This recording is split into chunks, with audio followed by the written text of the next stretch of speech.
What's going on, guys, and welcome back to another video. So I recently read this article and I want to address that in just a minute because some of the worst things that a person can do during times of high inflation, number one is save money. And one of the second worst things that a person can do is, or have done to them, is when their wages stay the same. So earlier today, I was actually reading an article from Fox Business. This article, Hot Inflation, Erasing Americans' Wage Gains Analysis Shows. Now, I want to address that article for one main reason. In the analysis, it shows that 11 of the 13 largest companies did provide wage increases over the last 2 years. This actually stretched from, I believe it was January 20th to October, or January 2020 through October 2021. Now, in this analysis, it also shows that only one of those companies pays a living minimum wage, a livable minimum wage. Okay? And I want to show you this chart. Look at this. Okay? Look at this. This shows, okay, that most companies raise wages nominally between January 2020 and October 2021. Well, let's go through this chart. Amazon, the percentage change in wages, they're at 17%, Walmart 17%, Starbucks 15%, Macy's, Chipotle pretty much 15%. Got McDonald's down at 10%, Target up at 11%, CVS at 10%, Walgreens just under 10%, Kroger a little bit over 8%, Best Buy at only 4%, and then you got Gap and Lowe's with 0, coming in with absolutely nothing. But let's address this, okay? I want to address this chart because of one main thing. We are seeing price increases all over the board, okay?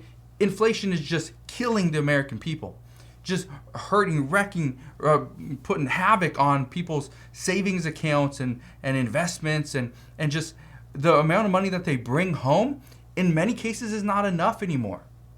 So let's talk about how inflation is actually impacting all these different wage increases. Because currently we have inflation that's set at 6.8%, and some economists believe we are going to top 7% very soon. Well, the most we've seen lately was actually in 1982. We saw inflation at 7.1%. And many economists believe that we could easily top 7.1% again in the next couple of months. But according to the Brookings analysis, inflation has risen 8% since January 2020. However, wages over that exact same time period have only risen 3%. That's scary. That is scary when our wages are increasing 3%, but inflation goes up 8%. That's a 5% difference. And yet we're supposed to make it through this tough time, right? Now, in the analysis, and I want to point out and I'm going to pinpoint a certain company for specific reasons, because we have a senator that the article is actually released today, that Senator Elizabeth Warren out of Massachusetts. She actually wrote a letter, and I'll show you the letter, to multiple executives, one from Kroger, okay? Another one from Albertsons, and then Publix, I think, was the other one. But she wrote them directly to ask them what are they going to do to help out their customers and the end consumer. But let's look into this. Kroger, they raised their wages from $15 per hour in 2022 to $16.25 as of October 2021. That's a substantial increase, $1.25, especially when you're making $15 per hour to begin with. That's a pretty good raise, I would assume.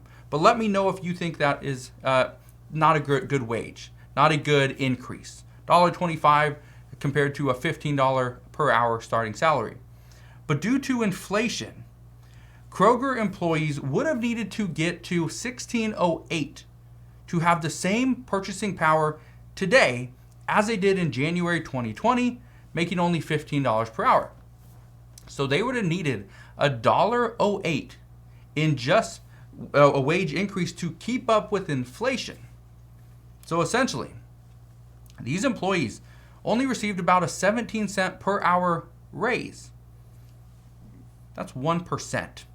A little over 1%. Okay? That is tough. That is tough when we are seeing inflation at 6.8%. Just to keep up with it, we need to be at $16.08 per hour as a Kroger employee. But yet it comes in and really we saw a 1% increase. So that's scary. Now, according to the Brookings analysis, the only company that was actually seen as providing a livable wage, okay, is Amazon right here. Amazon is the only company providing a livable minimum wage. That is scary, and I think that's interesting. The reason why I say that's interesting is because Amazon has been in the news all over the place. The news surrounding Amazon these days has been some good, some bad. Their poor working conditions, obviously the tornado, the building collapse wasn't great, but also their wage issues. But even the Wall Street Journal, they ran an article recently. They ran an article talking about how Amazon is emerging as the wage and benefit setter for low-skilled workers across industries. Now, why is that so important? The reason why I think that is extremely important, because people need to be pushed. Businesses need to be pushed, right, to provide better benefits, provide higher wages. In my opinion, you get what you pay for. You pay somebody a better salary. If you can actually provide for them and their family, they're not going to leave you. They're going to stay right there. They will be loyal to that company. Okay? As a business owner, that's what you have to do. Now, what I can tell you, and this isn't great, but there's a lot of new reports coming out that Americans are worried. Here's another report that came out from CNBC. CNBC states a quarter of Americans expect their financial situation to be worse in 2022. Now, why is this? Well, I can tell you it's mainly due to inflation, but there's other factors included in here as well.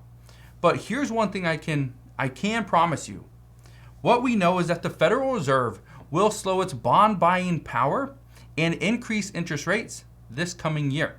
But according to many reports, they're saying that might not be enough. So let's address what the senator from Massachusetts, Elizabeth Warren, what she asked store executives just 1 week ago. On December 14th, 2021, that was a week ago from today. What I can tell you, and this is the letter she wrote to Rodney McCullen. He's from Kroger, okay? Now, I'm not going to read you this entire thing, but I want to read you the thing in the very end, okay? Now, so here's a couple things I want to point out. I want to point out this one right here. While many Americans face the loss of jobs, homes, and loved ones during the COVID-19 pandemic, grocery companies like yours saw immense gains through record sales and profits. Okay? That's extremely important. But here's the other one that I want to get to. I want to get to this one right here.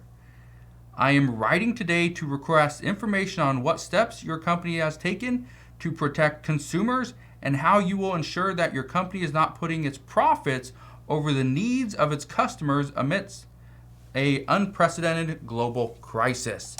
That's the one I really want to touch on. Now, if you could actually see it. It's not even there. There we go.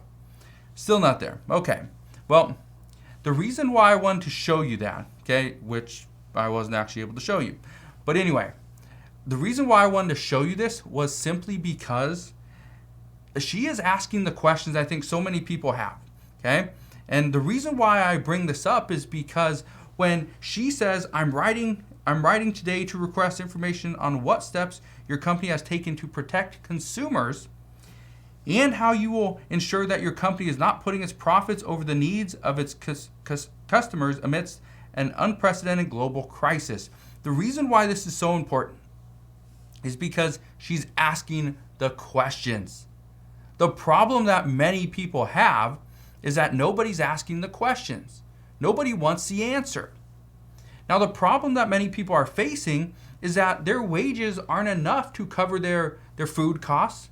We were supposed to have prescription drug cuts under the Build Back Better Act, but obviously that's not happening, at least not right now. So prescription medication is still going to be sky high. We know food prices are most likely going to increase over the next month or two. Prices on consumer goods, cars, homes, everything is more expensive. And that's creating a big issue. Now, here's something else I want to address. Americans could easily tap into their savings and investments in the past. It could be harder to do now. For those that were counting on cryptocurrencies to help them retire a little bit early, maybe even this year, the substantial drop in prices on things like Bitcoin and other cryptocurrencies is definitely hurting some people's plans. And for those that were banking on quick profits in the stock market, according to reports this past weekend, if you continued to buy the dip, you would have been just fine. But for those that were very new to the markets, got a little bit worried or a little skeptical, and when the markets fell, they sold. Well, according to reports, many of them probably lost all the gains that they accumulated over the past year. So here's what I can tell you. Right now, hot inflation is erasing Americans' wage gains, but it's also impacting savings, it's impacting investments, and because inflation is so high, some Americans who do have equity in their homes are not even going to take any of that equity out, with the worry that what if we go back to what happened in 2008 and we see a housing crisis upon a pandemic, upon a wage crisis, upon a worker shortage, and upon a supply chain issue. So right now, here's what I can tell you. Inflation is going to impact every single one of us. But here's what you can do. Okay? Do what you can to increase your wage no matter where you work and no matter how many hours you can put in. Figure out a way to invest. Even if it's just a little bit, figure out a way, because investing during high times of inflation is one of the best things that you can do. The next thing, make sure you save money, but in a smaller amount. You do not have to have 10 years of savings in your savings account. Have 6 months, 3 to 6 months of an emergency fund is really all you need, according to many financial experts. So if you have any questions on any of this stuff, please let me know down in the comment section below. I just wanted to show you what is currently going on and why we need to stay vigilant as to what we could expect moving forward. So again, just want to thank you guys for watching. Have a wonderful rest of your day. Consider subscribing, and I'll see you guys on the next one.